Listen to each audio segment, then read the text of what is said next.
संकट के बीच बालेन शाह ने लिया सबसे बड़े बैन का फैसला। दुनिया चौंकी, नेपाल के फैसले से भारत भी हैरान।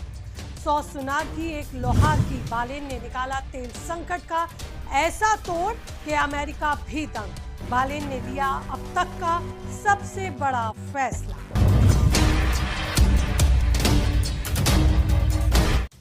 नमस्कार, आपके साथ मैं हूं ज्योति विनय कपूर। तो दोस्तों, नेपाल के प्रधानमंत्री बालेन शाह ने ऐसा गजब काम कर दिया जिसकी चर्चा अब सिर्फ नेपाल में ही नहीं बल्कि दुनिया के कई देशों में हो रही है।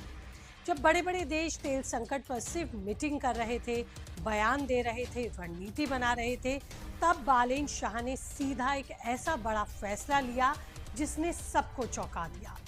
दुनिया सोच रही है कि इतना बड़ा कदम नेपाल ने उठा लिया।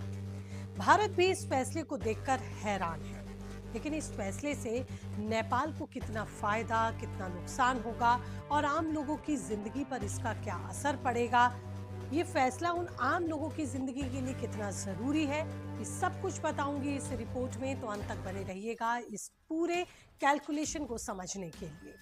और ये रिपोर्ट, ये एनालिसिस आपको अच्छा लगे तो चैनल को सब्सक्राइब करना आप भूलेंगे नहीं।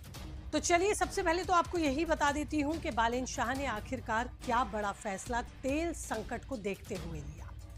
बढ़ते वैश्विक तेल संकट और मिडिल ईस्ट में लगातार बिगड़ते हालात के बीच नेपाल सरकार ने देश भर में सभी तरह के नए सार्वजनिक वाहनों के रजिस्ट्रेशन पर पूरी तरह से रोक लगा दी। अब नेपाल में कोई भी नया पब्लिक ट्रांसपोर्ट वाहन आसानी से रजिस्टर नहीं हो पाएगा। सबसे हैरानी की बात तो ये है कि इस बैन में सिर्फ पेट्रोल और डीजल वाले वाहन ही नहीं बल्कि इलेक्ट्रिक व्हीकल्स भी शामिल हैं, जो कि पब्लिक होंगे। दरअसल नेपाल लंबे समय से तेल पर निर्भर है। पेट्रोल डीजल का बड़ा हिस्सा बाहर से आता है। अब मिडिल ईस्ट में तनाव बढ़ने की वजह से तेल सप्लाई पर जो संकट गहराया, वो डर नेपाल को भी सताने लगा। अगर हालात और बिगड़े तो देश के लिए एक बड़ी समस्या और संकट खड़ा हो सकता है, इसमें कोई दो राय नहीं। इसीलिए बालेन शाह ने पहले से ही ये बड़ा कदम उठाने का फैसला लिया। नेपाल के परिवहन विभाग ने 7 प्रांतों के स्थानीय निकायों को ये आदेश जारी कर दिया है। फिलहाल किसी भी नए सार्वजनिक वाहन का रजिस्ट्रेशन नहीं किया जाएगा नेपाल में। सरकार का मानना है कि अगर वाहनों की संख्या लगातार ऐसे ही बढ़ती रही तो ईंधन की खपत और ज्यादा बढ़ेगी और ये संकट नेपाल को आर्थिक तौर पर भी कमजोर करेगा। लेकिन सिर्फ तेल संकट ही वजह नहीं है।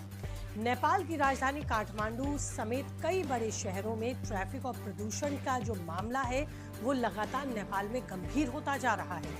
सड़कें छोटी हैं लेकिन गाड़ियों की संख्या तेजी से बढ़ रही है। ऐसे में सरकार ने एक झटके में पूरे सिस्टम को अलाइन करने की कोशिश की। हालांकि इस फैसले का असर आम जनता पर भी दिखाई देने लगा। नए वाहन नहीं आने से पब्लिक ट्रांसपोर्ट पर जो मौजूदा ट्रांसपोर्ट है उस पर असर पड़ेगा, उस पर दबाव बढ़ेगा। बसों और टैक्सियों में ज्यादा भीड़ हो सकती है, किराए बढ़ने की भी आशंका है। सबसे बड़ा झटका उन लोगों को लगेगा जो इलेक्ट्रिक वाहन सेक्टर में निवेश कर रहे थे, क्योंकि पूरी दुनिया इस समय ईवी को अपना भविष्य मान रही है। भारत भी इलेक्ट्रिक मोबिलिटी को तेजी से बढ़ावा दे रहा है, लेकिन नेपाल के इस इलेक्ट्रिक सार्वजनिक वाहनों के रोक ने सबको चौंका दिया। ऑटोमोबाइल सेक्टर से जुड़े कारोबारियों का कहना है कि इससे हजारों लोगों के रोजगार पर भी असर पड़ सकता है। शोरूम, फाइनेंस कंपनियां और बैंक भी दबाव में आ सकते हैं, क्योंकि ट्रांसपोर्ट सेक्टर में जो निवेश होता है वो बैंकों के जरिए भी लोग लोन लेकर करते हैं। लेकिन बालेन शाह सरकार का साफ कहना है कि देश को बड़े संकट से बचाने के लिए ये जरूरी कदम था। सरकार का दावा है कि इससे ईंधन की खपत कम होगी, विदेशी मुद्रा बचेगी और ट्रैफिक कंट्रोल में भी देश में मदद होगी। इसी बीच नेपाल सरकार का एक और फैसला चर्चा में है।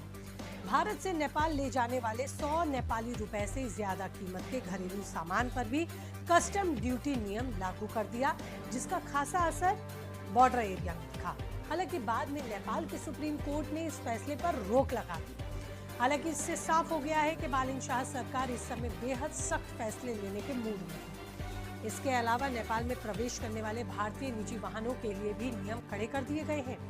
अब ऑनलाइन रजिस्ट्रेशन और तय समय सीमा उन वाहनों के आने और जाने के लिए कर दी गई है। नियम तोड़ने वाली गाड़ियों पर सख्त कार्रवाई की चेतावनी भी जारी कर दी गई।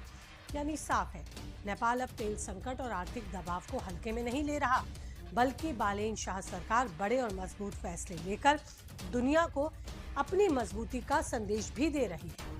कुछ लोग इसे मास्टर स्ट्रोक बता रहे हैं तो कुछ लोग इसे जनता पर बोझ। लेकिन इतना तो जरूर है कि अब जब पूरी दुनिया तेल के संकट से परेशान है, उस समय नेपाल ने भी एक ऐसे सिस्टम पर ब्रेक लगाया जिसने सबको चौंकाया और नेपाल के सिस्टम को डिरेल करने से भी बचाया।